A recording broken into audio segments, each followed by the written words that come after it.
নমস্কার, কেমন আছেন সবাই? তনুর রান্নাঘরে নতুন একটি ভিডিওর সাথে সকলকে স্বাগত জানাই। আজ আমি দেখাবো ছোট আলু দিয়ে সজনে ডাঁটা আর টমেটো দিয়ে বড়ি দিয়ে একটা নিরামিষ ঝোল। যারা গ্রামে থেকে থাকেন তারা অবশ্যই এই তরকারিটার সাথে পরিচিত। তো আলুগুলো কিন্তু একদম ছোট ছোট আলুগুলোকে গোটা রেখে ভালো করে আমি সিদ্ধ করে খোসাটা ছাড়িয়ে নিয়েছি। আর এখানে নিয়ে নিয়েছি 200 গ্রাম সজনে ডাঁটা আর 2টো টমেটো নিয়ে নিয়েছি। আর তার সাথে কী কী লাগছে সেগুলো একটু দেখিয়ে দেব।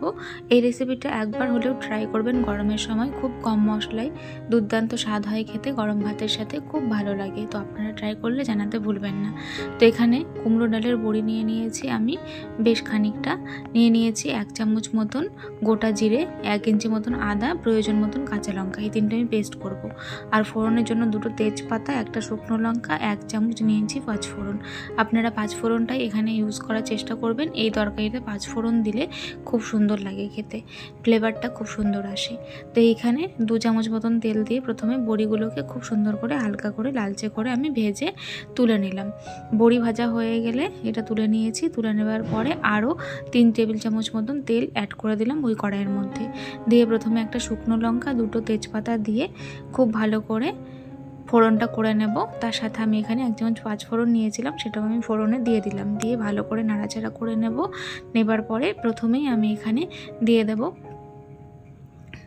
টমেটো, আলু আর সজনে ডাঁটাটা। আপনারা চাইলে টমেটোটা পরেও দিতে পারেন, আমি এখানে একসাথে দিয়েছি। অথবা আপনারা চাইলে প্রথমে আলুটাকে হালকা করে ভেজে নিয়ে তারপরেও দিতে পারেন। তো এখানে স্বাদ অনুযায়ী নুন আর হলুদটা দিয়ে দেবো, বেশি তেমন কিছুই মশলা এর মধ্যে যাবে না। তো এখানে প্রয়োজন মতো নুন আর হলুদটা দিয়ে দিয়েছি। খুব ভালো করে এটাকে মিশিয়ে নিচ্ছি। হালকা একটু ভাজা করব, ভাজা করে বাকি মশলাগুলোর মধ্যে অ্যাড করব। তো এর মধ্যে আমি এবারে যে আদা, কাঁচা লঙ্কা নিয়েছিলাম, জিরে, গোটা জিরে, সেই পেস্টটা দিয়ে দিলাম। কিন্তু এখানে আমি কোনো গুঁড়ো মশলা অ্যাড করব না বা কোনো মশলা অ্যাড করব না। তো আপনারা দেখতে থাকুন, আশা করে ভালো লাগবে। তো এইবারে সজনে ডাঁটা যেহেতু আছে এটা একটু সেদ্ধ হবে, যার জন্য এখানে 1 কাপ মতন জল আমি দিয়ে দিলাম। দিয়ে ঢাকা দিয়ে এটাকে 5-7 মিনিট মতন রাখবো। এটা যখন খুব ভালো করে ফুটতে শুরু করবে সেই পর্যায়ে আমি ভেজে রাখা বড়িটা দিয়ে দেবো। তাহলে বড়িটা খুব সুন্দরভাবে রসটা ঢুকে বা জলটা এর মধ্যে অ্যাবজর্ব করে খুব সুন্দর করে বড়িটা কিন্তু সেদ্ধ হয়ে যাবে বা ফুলে যাবে। তো আবারও আমি এখানে দিয়ে দিলাম ঢাকা। এইবারে ঢাকা তুলে নিয়েছি। সজনে ডাঁটাটা কালারটা চেঞ্জ হয়ে গেছে, মানে সেদ্ধ হয়ে এসেছে।